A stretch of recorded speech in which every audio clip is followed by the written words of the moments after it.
بسم اللہ الرحمن الرحیم۔ السلام علیکم ورحمۃ اللہ وبرکاتہ۔ آبدراجہ چینل کی طرف سے آج میں اپنے دوستوں کو رسول اللہ صلی اللہ علیہ وآلہ وسلم کا ایک بہت ہی پیارا فرمان بتاؤں گا۔ اس سے پہلے میں اپنے تمام دوستوں سے گزارش کروں گا کہ اس ویڈیو کو آپ دوستوں نے آگے ضرور شیئر کرنا ہے۔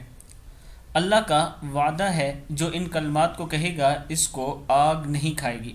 رسول اللہ صلی اللہ علیہ وآلہ وسلم نے ارشاد فرمایا، جب بندہ کہتا ہے لا الہ الا اللہ واللہ اکبر تو اس کا رب اس کی تصدیق کرتا ہے۔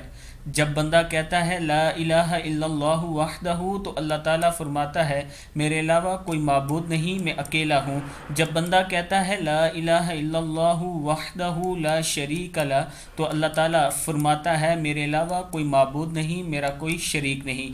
جب بندہ کہتا ہے لا الہ الا اللہ لہ الملک ولہ الحمد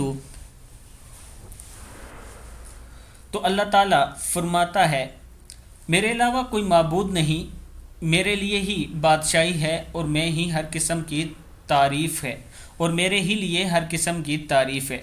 جب بندہ کہتا ہے لا الہ الا اللہ ولا حول ولا قوت الا باللہ تو اللہ تعالیٰ فرماتا ہے میرے علاوہ کوئی معبود نہیں اور گناہوں سے بچنے کی ہمت اور نیکی کرنے کی طاقت مجھ ہی سے حاصل ہوتی ہے۔ جس نے اپنی بیماری میں یہ کلمات کہے اور پھر فوت ہو گیا تو اسے آگ نہیں کھائے گی۔ ترمذی کی حدیث ہے۔ اس ویڈیو کو آپ دوستوں نے آگے ضرور شیئر کرنا ہے اور اس پر ضرور عمل کرنا ہے۔ السلام علیکم ورحمۃ اللہ وبرکاتہ۔